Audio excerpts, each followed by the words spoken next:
वर्मा जी की एज है 42 इयर्स। ये प्रोफेशन से बैंक में एक मैनेजर हैं। पिछले हफ्ते वर्मा जी के फादर को एक इमरजेंसी सिचुएशन में हॉस्पिटल में एडमिट होना पड़ा, जिसकी वजह से मिस्टर वर्मा काफी टेंशन में थे। लेकिन अच्छी बात एक रही कि वर्मा जी के फादर एक हेल्थ इंश्योरेंस पॉलिसी में ऑलरेडी कवर्ड थे, तो ज्यादातर एक्सपेंस उस पॉलिसी में क्लेम कर लिया गया। इलाज का टोटल खर्च आया 6.5 लाख रुपए और पॉलिसी का सम इंश्योर्ड था 5 लाख रुपए।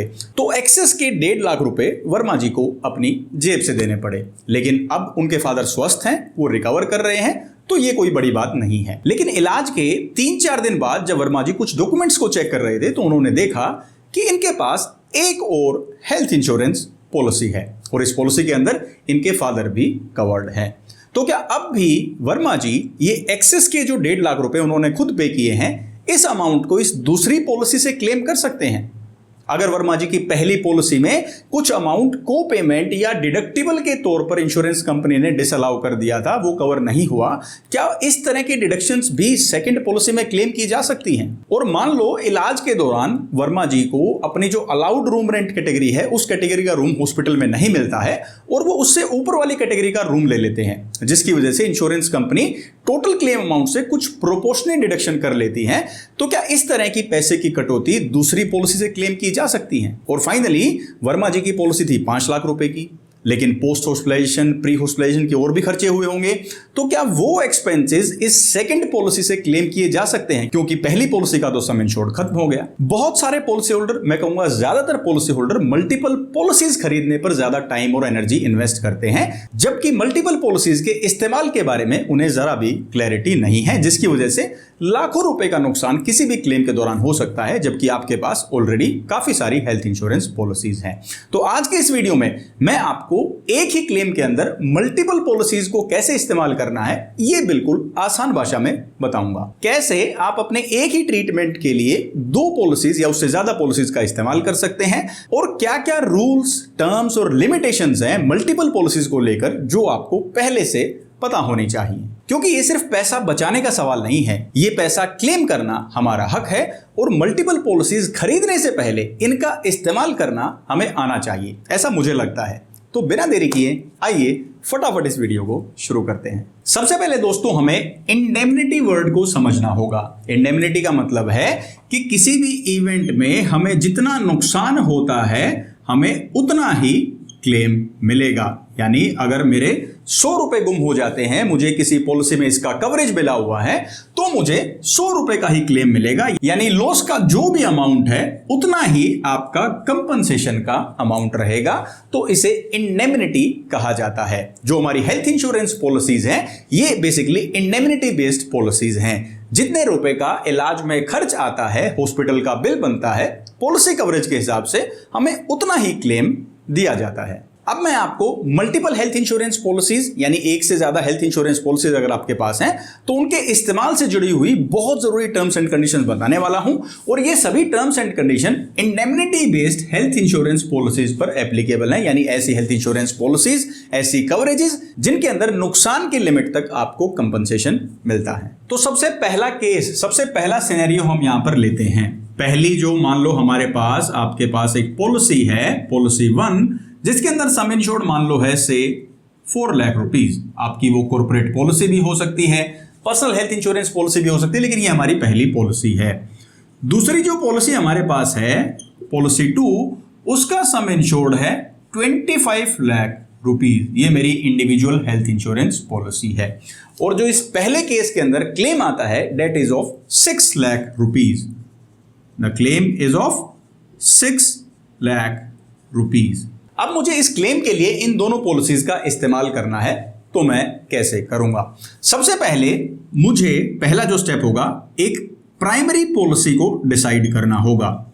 यानी मैं डिसाइड करूंगा कि मैं पहले किस पॉलिसी को इस्तेमाल करूंगा। अब हो सकता है मुझे पहले से ना पता हो कि इस इलाज में 6 लाख रुपए का खर्च आएगा, तो मैं कहता हूं मैं अपनी कॉर्पोरेट पॉलिसी को, जिसका सम इंश्योर्ड 4 लाख रुपए है, इसका इस्तेमाल करता हूं इस ट्रीटमेंट के लिए, लेकिन बिल अमाउंट आता है 6 लाख रुपए, जो कि 4 लाख रुपए से ज्यादा है।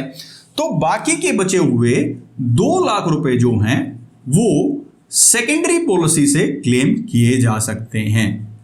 जो दूसरे वाली पॉलिसी है 25 लाख रुपए की, इससे 2 लाख रुपए क्लेम किए जाएंगे, क्योंकि 4 लाख रुपए में सम इंश्योर्ड पहले वाली पॉलिसी का खत्म हो जाएगा।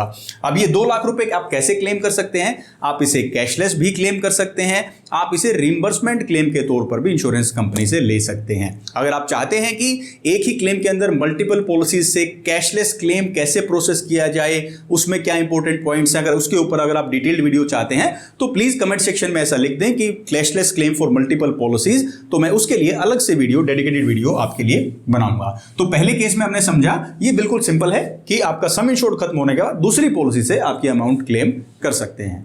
अब बात करते हैं केस नंबर 2 की। मेरे पास सेम यही 2 पॉलिसीज हैं, पॉलिसी 1 एंड पॉलिसी 2, या पॉलिसी ए या पॉलिसी बी हम कहते हैं।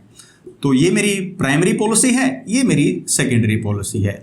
अब जब यहां पर क्लेम आता है 6 लाख रुपए का, इसका सम इंश्योर्ड है 4 लाख रुपए और इसका सम इंश्योर्ड है 25 लाख रुपए। अब मान लो इस पॉलिसी से मैंने ट्रीटमेंट लिया, इंश्योरेंस कंपनी ने इस पॉलिसी में को पेमेंट का क्लोज दिया है, किसी भी कारण से मुझे 20% को पेमेंट पे करनी पड़ी। इंश्योरेंस कंपनी ने ये क्लेम मुझे नहीं दिया पहली पॉलिसी से, तो क्या ये 20% को पेमेंट या डिडक्टिबल अमाउंट, कोई भी डिडक्टिबल था 50,000 रुपीज से, तो क्या हम ये दूसरी पॉलिसी से क्लेम कर सकते हैं? आप भी अपना जवाब बता सकते हैं कमेंट सेक्शन में, केस 2 मेंशन करके अपना जवाब जरूर बताइए, वीडियो को पॉज कर सकते हैं।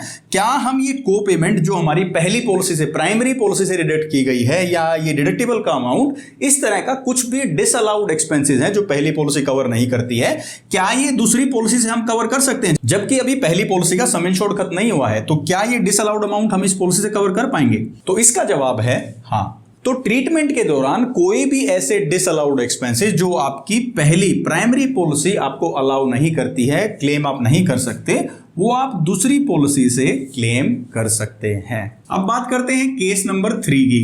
तीसरे सिनेरियो में हमने क्या देखा, सेम क्लेम है 6 लाख रुपए का, वही 4 लाख रुपए की ये पॉलिसी है और 25 लाख रुपए की ये पॉलिसी है। लेकिन जैसे मैंने बताया, वर्मा जी के एग्जाम्पल से ही अगर मान के चले, पहले वाली हमारी प्राइमरी पॉलिसी के अंदर हम हॉस्पिटल में इलाज लेने के लिए जाते हैं, लेकिन जो हमारी पॉलिसी के अंदर रूम रेंट लिमिट है, मान लो सिंगल प्राइवेट एसी रूम हमें अलाउड है, लेकिन हॉस्पिटल के अंदर ये रूम अवेलेबल ही नहीं है, तो मजबूरी में हमें डीलक्स रूम लेना पड़ता है, लेकिन हमारी पॉलिसी अलाउ करती है सिंगल प्राइवेट एसी रूम। तो insurance company total claim amount से प्रोपोर्शनेट डिडक्शन चार्ज करेगी, यानी जितने परसेंटेज से आपका टोटल क्लेम अमाउंट बढ़ गया है आपके रूम रेंट की कैटेगरी को अपग्रेड करने से, वो पैसा आपके टोटल क्लेम से डिडक्ट कर लिया जाएगा। क्या इस तरह की डिडक्शन आप दूसरी पॉलिसी से क्लेम कर सकते हैं? केस 3 मेंशन करके आप अपना जवाब भी कमेंट सेक्शन में मुझे जरूर बताएं। क्या आप ये अमाउंट क्लेम कर पाएंगे? बिल्कुल कर पाएंगे। कोई भी ऐसा अमाउंट जो आपकी पहली पॉलिसी डिसअलाउ करती है, लेकिन ये वाली रूम रेंट कैटेगरी आपकी सेकेंडरी पॉलिसी में अलाउड होनी चाहिए। अगर इसमें भी सिंगल प्राइवेट एसी रूम है तो वो आपको नहीं मिलेगा, लेकिन अगर यहां पर एनी रूम है या डीलक्स रूम है, यानी जो भी कैटेगरी आपने ली है इलाज के दौरान, अगर वो इस पॉलिसी में कवर्ड है, तो जो प्रोपोर्शनल डिडक्शन का अमाउंट है वो आप इस वाली पॉलिसी से क्लेम कर सकते हैं। अब दोस्तों हम डिस्कस करते हैं केस नंबर 4। केस नंबर 4 में हमारे पास क्लेम आया है 5 लाख रुपए का। प्राइमरी पॉलिसी में 5 लाख रुपए का सम इंश्योर्ड है, सेकेंडरी पॉलिसी में से 10 लाख रुपए का सम इंश्योर्ड है। इलाज में पहली पॉलिसी का पूरा सम इंश्योर्ड एग्जॉस्ट हो जाता है, पूरा सम इंश्योर्ड खत्म हो गया, लेकिन अब भी कुछ खर्चे ऐसे हैं जो pre and post hospitalization expenses हैं, यानी पेशेंट को बार बार डॉक्टर को दिखाने जाना पड़ेगा, दवाइयां महंगी हैं, डायग्नोस्टिक टेस्ट हैं, तो क्या ये अमाउंट हम सेकेंडरी पॉलिसी से क्लेम कर सकते हैं? कमेंट सेक्शन में बताइएगा केस 4 मेंशन करके कि क्या हम ये amount pre and post hospitalization expenses secondary policy से क्लेम कर सकते हैं या नहीं। यस या नो में अपना जवाब दीजिएगा, क्योंकि प्राइमरी पॉलिसी का सम इंश्योर्ड खत्म हो चुका है। तो इसका जवाब है आप बिल्कुल ये खर्चे क्लेम कर सकते हैं सेकेंडरी पॉलिसी से। और वो क्यों है? क्योंकि पहले वाली पॉलिसी में कोई भी सम इंश्योर्ड अब इस्तेमाल के लिए बचा ही नहीं है। अगर यहां पर क्लेम आता 4 लाख रुपए का, तो लेकिन ये पॉलिसी की कवरेज है 5 लाख रुपए की, तो आप ये खर्चे इस पॉलिसी से क्लेम नहीं कर सकते, क्योंकि अभी इस वाली पॉलिसी में 1 लाख रुपया और बचा है जिसके थ्रू आप ये खर्चे क्लेम कर सकते हैं। लेकिन पूरा सम इंश्योर्ड खत्म हो जाए फिर आप दूसरी पॉलिसी में इन्हें कवर कर पाएंगे। Multiple health insurance policy close ये कहता है कि मल्टीपल पॉलिसीज के केस में सबसे पहले आपको एक प्राइमरी पॉलिसी को चूज करना है। तो बहुत सोच समझ के डिसाइड करें कि आपके ट्रीटमेंट के एक्सपेंसेस, एस्टिमेटेड एक्सपेंसेस के अकॉर्डिंग आपको किस प्राइमरी पॉलिसी के अंदर ये क्लेम फाइल करना चाहिए। Second condition is if any amount is disallowed in the primary policy and that is covered in the secondary policy, तो आप उसे सेकेंडरी पॉलिसी से भी क्लेम कर सकते हैं और इसमें प्राइमरी पॉलिसी के सम इंश्योर्ड के खत्म होने की कोई कंडीशन नहीं है। तो अगर कुछ ऐसे खर्च हैं जो आपकी प्राइमरी पॉलिसी ने आपको देने से मना कर दिया है पॉलिसी कवरेज के अकॉर्डिंग, वो एक्सपेंसेस आप सेकेंडरी पॉलिसी से बिना प्राइमरी पॉलिसी के सम इंश्योर्ड के खत्म हुए क्लेम कर सकते हैं। Third condition is you can use the secondary policy once the sum insured of primary policy is completely exhausted। जब इस प्राइमरी पॉलिसी का पैसा पूरे तरीके से खत्म हो जाएगा तब आप दूसरी पॉलिसी का सम इंश्योर्ड इस्तेमाल कर सकते हैं।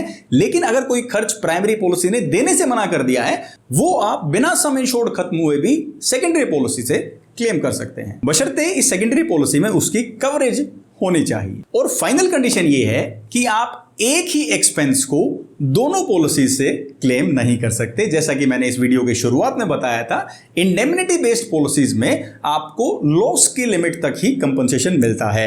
तो कोई एक खर्च जो आपने प्राइमरी हेल्थ इंश्योरेंस पॉलिसी से कवर कर लिया है, क्लेम कर लिया है, वो सेम एक्सपेंस आप दूसरी पॉलिसी से क्लेम नहीं कर सकते। अब ये तो बात हुई इंडेमनिटी बेस्ड पॉलिसीज की, लेकिन बेनिफिट बेस्ड पॉलिसीज क्या होती हैं? बेनिफिट बेस्ड पॉलिसीज में जब आप ये पॉलिसी या कोई एड ऑन खरीदते हैं जो कि बेनिफिट बेस्ड फीचर है, तो वहां पर आपको एक सम एश्योर्ड बताया जाता है, जैसा कि एक पर्सनल एक्सीडेंटल पॉलिसी में या फिर क्रिटिकल इलनेस पॉलिसी में आपको एक अमाउंट बता दिया जाता है और उस इवेंट के होने पर, जैसा कि पर्सनल एक्सीडेंटल पॉलिसी में डेथ हो सकती है, डिसेबिलिटी होती है, क्रिटिकल इलनेस पॉलिसी के अंदर कोई गंभीर बीमारी का डायग्नोसिस हो सकता है, तो उस लॉस के इवेंट में आपको लमसम अमाउंट दे दिया जाता है irrespective of calculation of the loss. ये नहीं कैलकुलेट किया जाता कि आप इस क्रिटिकल इलनेस के लमसम अमाउंट से जो आपको मिलेगा उससे आप कितने रुपए का इलाज करवाएंगे, वो चेक नहीं किया जा सकता।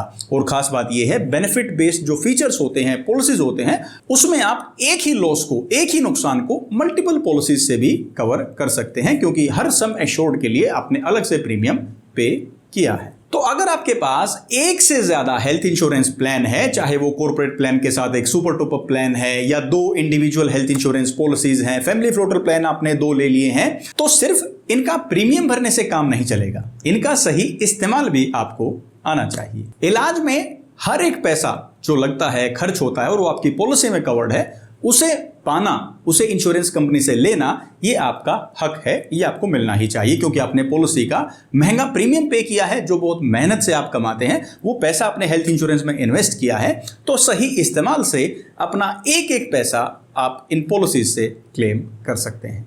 अगर आपको ये आज का वीडियो थोड़ा भी वैल्यूएबल लगा हो तो इस वीडियो को आप हर पॉलिसी होल्डर जो भी आपकी जानकारी में है, वो आपकी फैमिली में हो सकते हैं, फ्रेंड्स हो सकते हैं, कलीग्स हो सकते हैं, उन तक ये वीडियो व्हाट्सएप पे या किसी भी माध्यम से आप जरूर शेयर करें। हो सकता है किसी का 1 लाख, 2 लाख या इससे ज्यादा रुपए का भी क्लेम इस वजह से उन्हें मिल जाए कि उनको मल्टीपल पॉलिसीज का सही इस्तेमाल पता था, और ये होगा सिर्फ आपके एक शेयर से। मैं हूं Arvinder Singh and you were watching insurance impact. मैं आपसे मिलूंगा नेक्स्ट वीडियो में। Till then take care, stay fit and stay healthy. जय हिंद।